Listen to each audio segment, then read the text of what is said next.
are covering multiple events today, and I just want to let everybody know that it has been very difficult to keep up with the steady flow of information. Normally when we are covering the news or going into things, we have a lot of information that comes in, actually constantly comes in, but it's very easy to pick and choose events. Obviously we want to select things that cater to the individuals that we are speaking to in our area, and some news, and I'm just going to call it, this is a little bit more exciting than other news. There are certain things that just we're not going to determine that is newsworthy, if you will, or something that we're going to broadcast. And you can usually go through those things and kind of pick and choose the ones that, we're going to go over, and then some things that we're not going to go over. With the news now, it's been a steady and consistent flow. So being able to get the news out there has become not only difficult, but it's become difficult to find out what news is the news that we want to hand out to you within the time that we're allotted. And that's the thing is it normally would be, you do some songs, you do some other things, we have some stories, and now we have an event that it's all encompassing. And even with that being the case, it's not something that I can direct my news on. I really cannot pick. There's so much information influx coming on. So what the plan will be is to start directing or focusing things into our area. A lot of people have said that, that Philadelphia, for instance, was really the start of this. We all know that the first incident happened in Pittsburgh. That's been very clear. So we understand that we're at the forefront of what's going on right now. Pennsylvania as the state has been part of this, and it's something that we want to make sure that everybody within this area that's being affected by it, that we get your information first. And we're going to try to ignore a lot of this hyperbolic stuff and just kind of go with the stuff that we know is accurate. And we thankfully have a staff of guys that are really going through this and kind of sifting through it as quick as we can. It used to be, they used to call it the 24-hour news cycle. The news cycles are now getting down into minutes. Like, information that we get is, some of it's actually getting old before we even broadcasting it. And I think that's kind of the problem, is we want to make sure that the information that we get you is important, relevant to you, and something that you can, if you need to act on, you can act on it. So one of the big things that came up today was, there was an individual in a wheelchair today during an event that was shot.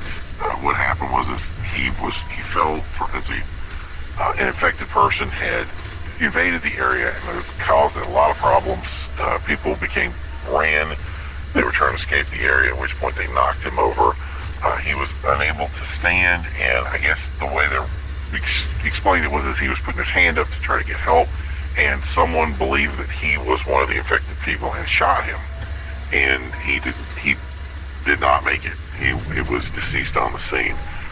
So the real person that caused the problem, which was whoever it was that was infected, was captured and transported by officers who arrived shortly after.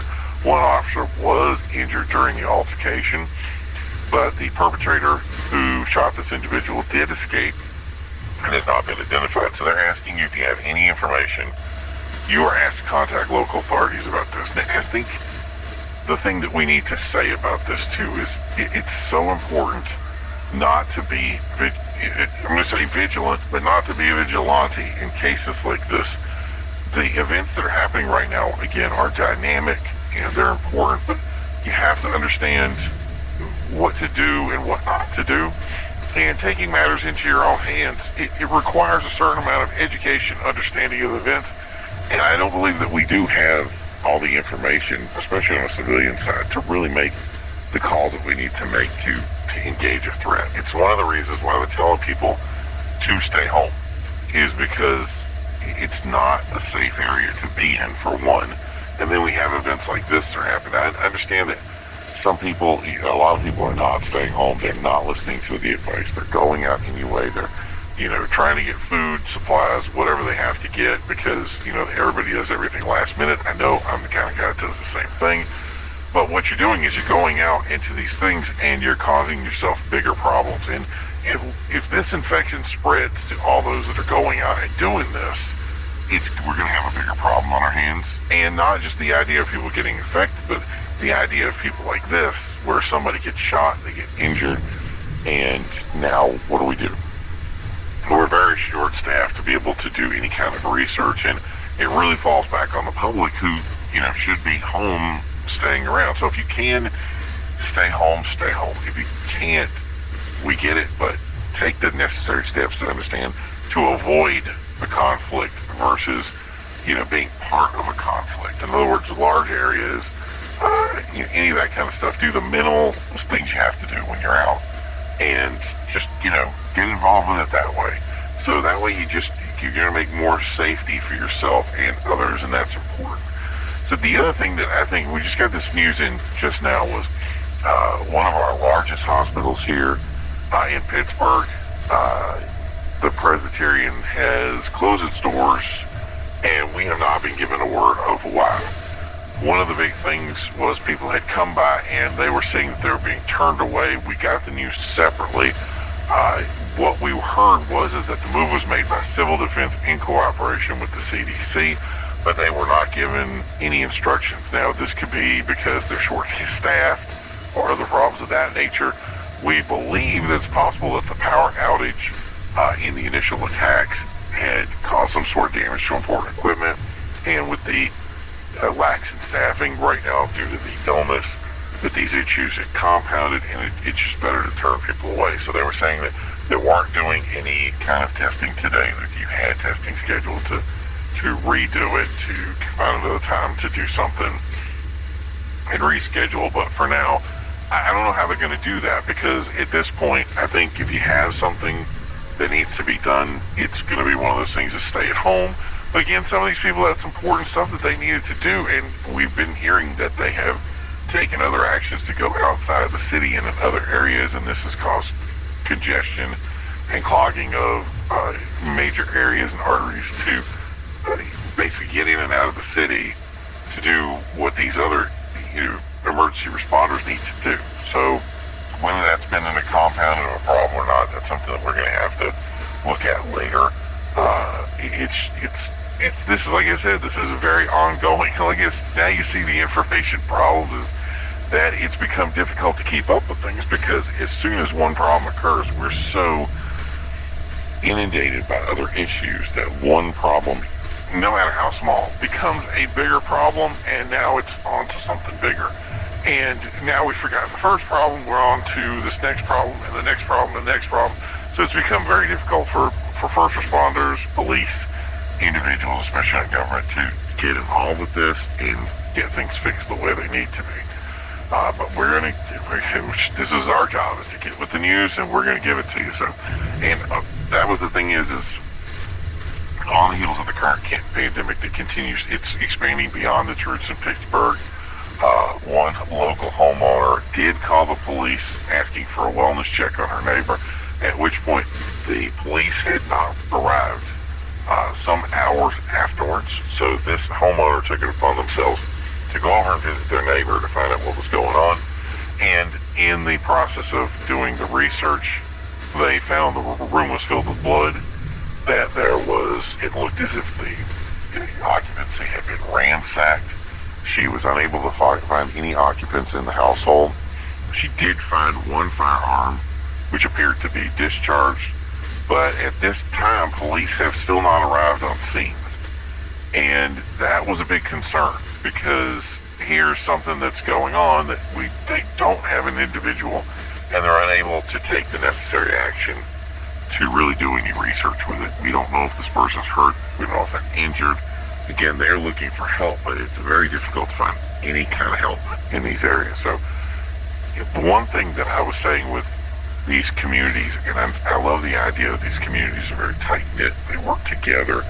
A lot of neighborhood watch programs that get involved with it, and people are taking this upon themselves to go visit other places. That might not be a good idea. It might be better just to stay back, and maybe they are aware of what's going on and they're not going on scene because of that, or that there's just so much bad stuff out there that you don't want to get involved. This goes back to our original discussion about people staying home and saying, there's time when you're trained and able to take the necessary action. That's great. If you're not, What would you have done if you walked in there and there was a sick person there that's attacking and you're by yourself, you have no ability to defend yourself? It's going to put yourself in a situation where you could end up getting hurt, infected.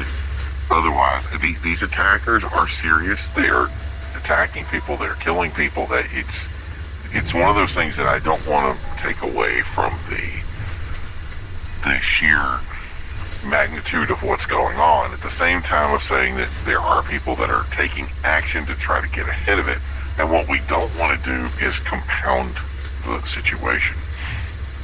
So we are continuing to receive reports of attacks in and around the city, and what some people are calling at this time Judgment Day. One man described the interaction that he was shooting an infected person. He shot them multiple times, and the person was unresponsive to attacks. Others have stated that these individuals are simply not alive, which I think is a very interesting thing to say. But he stated that his friend had been attacked. When they checked him, he was deceased and not breathing, but moments later stood up on his own and attacked his friend. So at that point, we actually took some time to contact the CDC for a response. And we were, instead, Civil Defense got in touch with us, which we appreciated.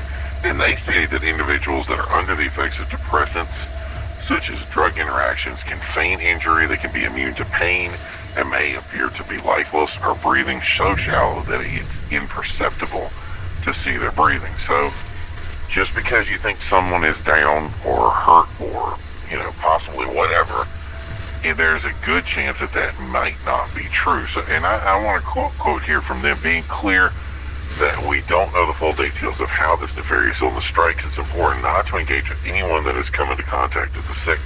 And if you have come into contact with a sick person, that you should self-quarantine, unquote. So there's a lot of stuff going on with that. There's a lot of things that we do not know about. And being at the forefront of this, we don't want to take action that's going to make things worse. And I'm going to keep saying that over and over again, because it's going to be important to make sure that you're protecting yourself and in turn protecting others. Here's people that are, potentially injured, doing what they're doing, and you see this engagement and they're on the ground. You're thinking that the person is dead. They're not. They get back up and you get attacked. It's important to say we don't know the full details of what's going on right now. We're not getting trained enough. I think that's going to come in time, but for now, it's best just to take the actions you can to protect yourself. So the Pennsylvania governor, he was first lax to take any sort of action, has now called for a state of emergency in the state. Some have criticized this move as being too soon to judge, and they were asking for first responders and medical staff to do their jobs and lessen the possibility of hysteria being made by such. But he doubled down and made it clear that not only will he be calling for a state emergency, but he's also actually asking for mobilization of the National Guard. That is very telling information right there. We used to have this one thing about, hey, everything is ahead of things, and now we're getting a call from the National Guard, which at first kind of, I'm going to say, worried me. And he obviously he's the first governor to do so. But one pundit was quick to criticize him for this move, stating that the 15,000-member National Guard are not going to be mobilized to places like Philadelphia and Pittsburgh, but they're being mobilized to Harrisburg, which currently is not reporting a great deal of problems. So it was clear to them that the mission of the government was defending the capital and was not going to be to send these individuals out to the countryside where they are most needed. So we've asked for further comment on this. No further comment has been made. We're going to have to determine what those actions are down the road. But I find that very interesting, because it seems like with a 15,000-member staff that they would be able to go out to these different areas and take action. Now, what action they would take is questionable. The other thing that CDC relayed was that the shelter programs are currently working, but as many have gone there, have reported that many of the beds remain empty at this time, and have wondered where are this money is going. So if you go out and hear about all the problems that we're reporting, you show up to a shelter and there's nobody there. It's very counterintuitive of what is going on. And they said that so few have reported to them, which is why the CDC had made it clear that harboring a sick individual would not be advisable as potential spread is exactly what they're looking to avoid. So if you have somebody that's sick, the best thing for them to do is not to report to a hospital, but to report to a shelter, their nearest shelter station, and seek the necessary things that they need to help them get around this. Now, does that mean that people are going to listen to that information? Are they going to do it? I can't answer to that. It appears that a lot of people aren't. But again, if you have somebody sick that's sitting at home and there are concerns about that, and that's one of the things that people had was, I think there's a lot of mistrust for especially CDC and Civil Defense at this time. And a lot of it, I see it as hyperbolic. A lot of this is, I'm going to go tenfold hat with this. Obviously, if there was a big problem with people going and receiving incorrect treatment, then I think that we would see those results. I think it would be very clear that things were not going according to plan. But I think a lot of the information we're seeing, and some of that information people have said is being, I'm going to say, trolling. Some of the people have gone on and basically trolled information that is incorrect information. And some people actually do have a mistrust for government involvement and the idea of somebody saying, hey, we're going to take you in and give you a shot, everything's going to be okay. But that's the thing is what's the other option? The other option is having this thing spread, being stuck in a house with other people who are sick, which eventually could result in somebody attacking, or now you're stuck. Now what do you do? Now do you call somebody? And if you do, who's gonna come to rescue? Obviously in the countryside, they're gonna have to start taking actions in their own hands about being able to protect themselves. And again, that's counter to what we've been trying to say of not having to do that. So that's why we say stay at home, but also if you have a sickness, that to go out there. So I hate to say this, but there's a lot of stuff here that really is a paradox of how to counter the problems that we're encountering and how to be involved in it. And usually we get a clear and concise, this is what to do. You know, if you get sick, you take a shot, that's your vaccine, or you do whatever, that's fine. It's all healed and everything's okay. With this incident, we're being told two different things. So it's the whole shelter in place thing, but you have to go out, but you can't go out, or, there's so much stuff that's getting misinformation from different sources. And I think that's kind of what the biggest problem that we need to do is we need to zone in. I think that Civil Defense needs to basically get their head in the game here and kind of tell people exactly what to do, which I think they've been saying, head to the shelters, avoid contact, doing that kind of thing. But whether that's clear or not, I don't know if that information is getting out. And I don't know if it's getting people. Like, not everybody has a radio. Not everybody has some sort of computer or some way of access to the internet so they can get to things or get to information. Nobody has, you send out a mass text, you send out whatever, and some of this infrastructure just doesn't exist to be able to get the information out there. So the thing is we're kind of going out to you, the people out there, and especially like I'm hearing some of these ham radio guys are really getting involved in spreading information as best they can, but even then I can see that as being limited. So we're hoping that we can get this information out to you. We're doing the best we can. That's something I didn't even think about. At this time, police are bringing sick to shelters and not hospitals. But if they're being brought to these shelters, where are the sick that the police are bringing there? Everybody we hear is still saying that these shelters are empty, and sure, there's some, I'm sure, that are cleared, but to be completely empty is counter to the information we're seeing. And anyway, and then the other thing is that it brings up the personal protection of the police, fire, and EMS. So a lot of these guys have gone in, nurses, other things have been injured. We know that. We've never heard of a PPE or a plan to avoid getting sick, but these guys are diving in head first to get this stuff going. And, you know, it's something that we need to go back to Civil Defense and say, or CDC, or whoever, and just say, look, there's going to be questions that we have, and we need it. Do you have those actions, especially if you have somebody in your house that's sick?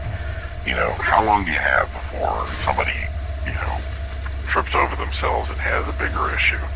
So those are going to be things that we need to address down the road. But for now, I get it. We're going to cut to a break real quick, and we're going to be back soon to discuss exactly, try to get to the bottom of what's going on, try to do some of this deduction of our own, and we'll be right back. So make sure you tune in, stay here as we continue to give more information about the illness. I'm going to start calling it the pandemic, or some people are going to call it the apocalypse. Stay tuned. We'll be right back.